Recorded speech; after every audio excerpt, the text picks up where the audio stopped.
them already, GSC got right into implementing a lot of the elements they actually wanted for that first release. That means huge strides forward in performance, presentation, and mechanics, but don't go getting your hopes up expecting those improvements to have come with zero downsides. I mean, this is the X-ray engine we're talking about here. But enough with all the technical stuff. Let's dive in and see what kind of story the Stalker follow-up is trying to tell. My birthday. Anyway, enough about me. About your Stalker, he was here. Stalker Clear Sky fills in some remaining blanks by taking place about a year before the events of Shadow of Chernobyl, which is probably a good time to mention that this is the second part of a full series retrospective on the Stalker franchise, which means I'll be glossing over some pretty important information from the first game. If you find yourself lost, you can check out my previous video covering Shadow of Chernobyl, which, if I've done my job properly, should be appearing as a little card in the corner right now. Clear Sky's matter-of-fact nature basically necessitates you already being familiar with the previous game's events, and that means this video sort of does too, so go check that out if you need a little refresher.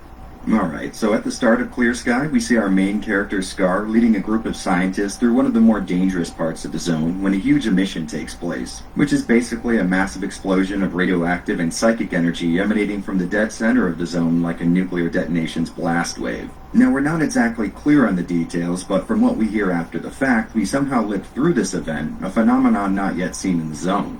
After losing consciousness, Scar's body was eventually come across by a faction in the zone called Clear Sky, and their leader lets him in on a real emotional roller coaster of exposition. Ortega. On one hand, Scar is the first person anyone ever saw walk out of a mission without immediately having their brains melt in their own skull. So that's kind of cool. But don't go getting your hopes up. He goes on to explain that they haven't killed him yet. Naturally, this represents a the same process that affects everyone is still taking place inside of Scar, but it's just taking a lot longer than usual. Basically, Scar can only survive a few more of these missions before his nervous system fries itself, which is where Scar and Clear Sky's goals symbiotically intertwine. It's in Scar's best interest here to look into why these emissions are now becoming so frequent and somehow put a stop to them. Clear Sky similarly sees the emissions as a danger to everything in the zone and is looking to accomplish that same goal.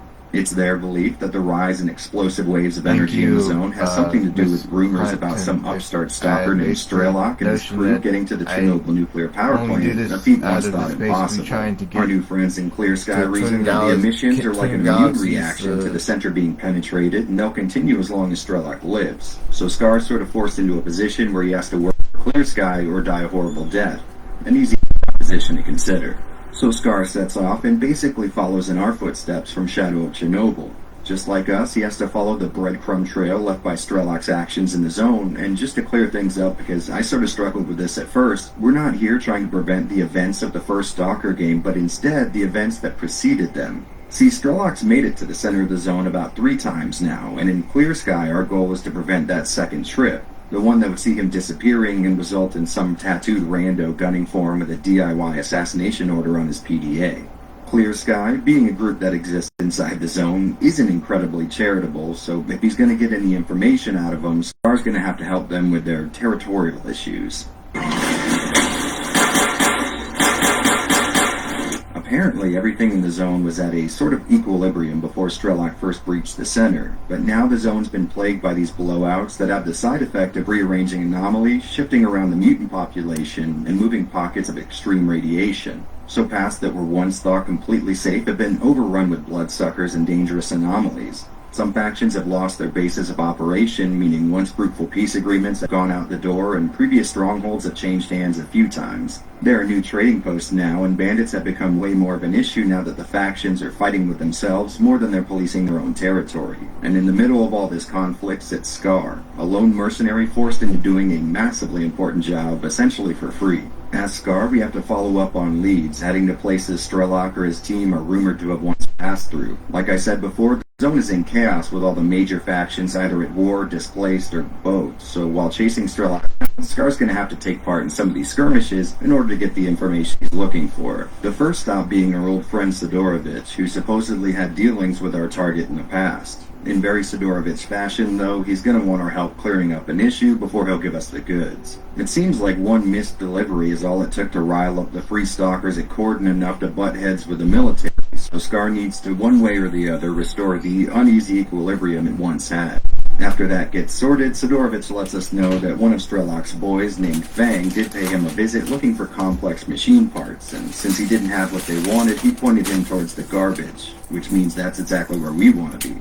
At Garbage, we were able to trace back a few of Fang's business deals, and it seems like he was working with a group of diggers to get his hands on the parts he needs, but when they weren't able to completely fulfill his order, he ran off without paying for any of their work.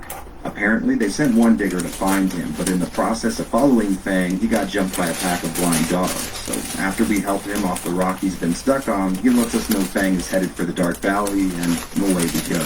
After getting into the valley, a freedom checkpoint lets us in on a bunch of attacks that have been happening right under their noses. He's probably dead already, and I suggest you don't hang around here too long, unless you want to join him. It seems like whole platoons are being wiped out while on patrol. Basically, if you're not inside the freedom camp, you're likely to get taken out. So after a little interesting investigation, we wrap up this little massacre problem by getting to the bottom of a pretty complex web of the trail. Then Freedom's leader lets us know that Fang actually fucked off back to Garbage after his time in the Dark Valley, so Scar does too. And after tracing his PDA to a basement below a temporary loaner base at Flea Market, he falls into a bandit trap apparently laid